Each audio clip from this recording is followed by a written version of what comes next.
Inspire, bimbingan belajar matematika, inspirasi menuju prestasi. Oke, kali ini kita coba akan membahas satu soal berkaitan dengan pembuktian ya. Oke, problemnya begini.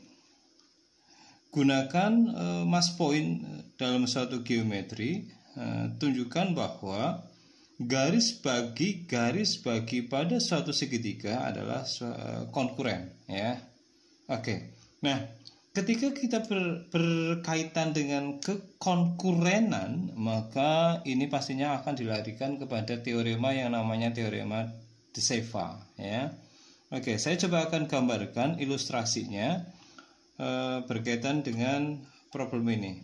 Jadi misalkan saya punya suatu segitiga sembarang,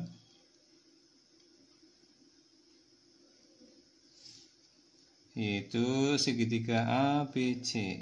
Ya, ini adalah saya gambarkan ilustrasinya segitiga sembarang ABC. Oke. Nah, saya membuat garis bagi melalui titik A, titik B, dan titik C, atau sudut A, sudut B, dan sudut C. Ini garis bagi yang pertama, berarti kondisinya begini. Ini garis bagi pada sudut C, katakanlah begini, berarti sama seperti itu. Kemudian garis bagi sudut yang ketiga, misalkan ini. Oke, saya misalkan ini Y. Ini hanya sekedar untuk menyimpulkan bahwa andaikan ini saya kasih nama P, ini saya kasih nama Q, ini R, maka CP adalah garis bagi sudut C, AQ adalah garis bagi sudut A, BR itu adalah suatu garis bagi sudut B tentunya. Oke. Nah, kita akan membuktikan bahwa ketika garis bagi ini konkuren ya. Jadi ini kita akan menggunakan teorema kebalikan dari de Siva. Makanya saya menggambar posisi awalnya itu tidak melalui satu titik, justru akan kita buktikan jika berlaku perkalian perbandingan sisi-sisi A, B, C oleh titik P, Q, R itu sama dengan negatif 1, berarti kita katakan bahwa garis bagi tersebut adalah konkuren ya. Jadi kita harus membedakan soal yang menggunakan de Siva atau kebalikan dari teorema de Siva. Oke.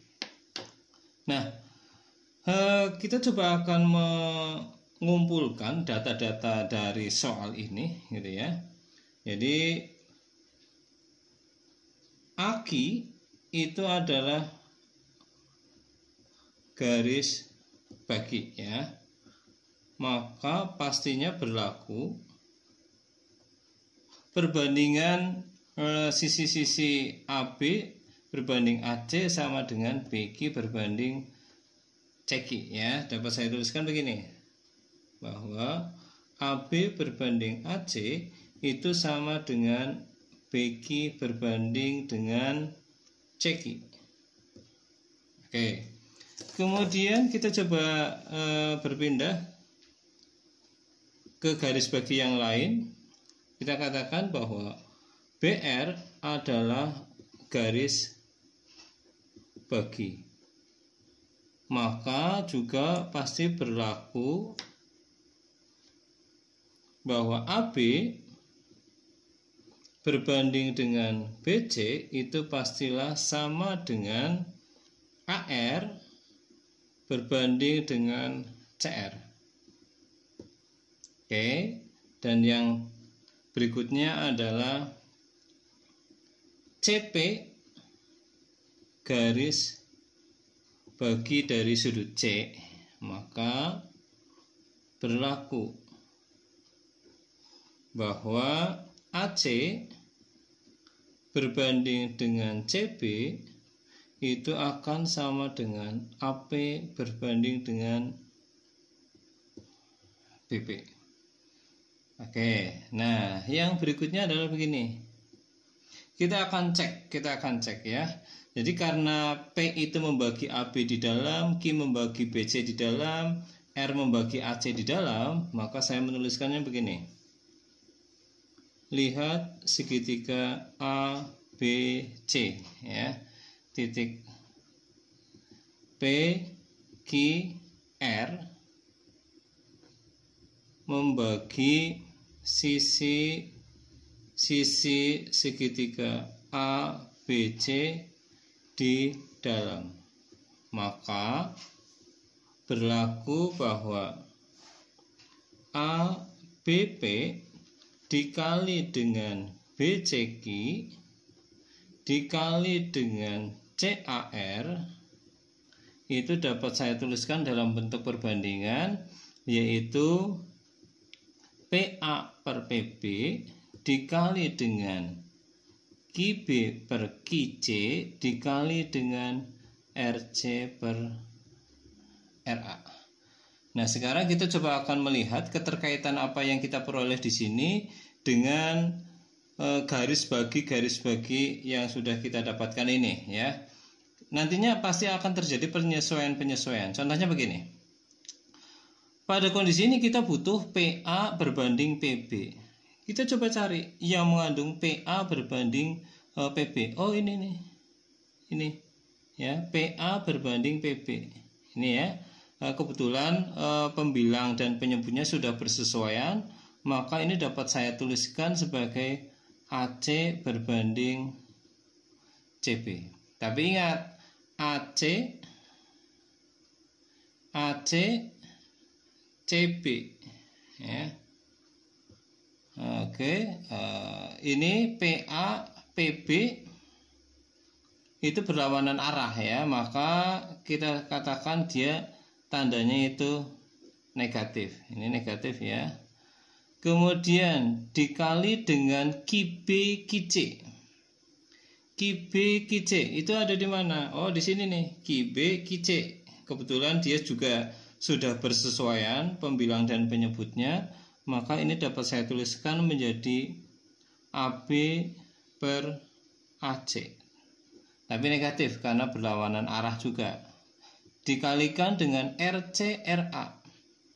RCRA, perhatikan ini penyebutnya RC, pembilangnya RA ya, sedangkan di sini adalah pembilangnya RC, penyebutnya RA. Maka ini akan saya balik menjadi BC per AB. Oke. Nah, sekarang kita bisa melihat AC bagiannya ini sama, AB bagiannya ini sama ya, berarti sama dengan 1. Dan yang terakhir sini ada CB, sini ada CB, maka sama dengan 1 juga. Nah, sekarang negatif dikali negatif dikali negatif, maka hasil akhirnya adalah negatif 1. Nah, yang terakhir diakhiri dengan suatu kalimat penjelas bahwa begini. Karena PA per PB dikalikan dengan QB per QC dikalikan dengan RC per RA dia sama dengan negatif 1, maka CP, AK, dan BR itu melalui sebuah titik atau yang kita sebut konkuren. Oke, jadi ini sebagai contoh bagaimana kita memanfaatkan kebalikan dari teorema de Ceva. Terima kasih, sampai ketemu pada pembahasan soal yang berikutnya.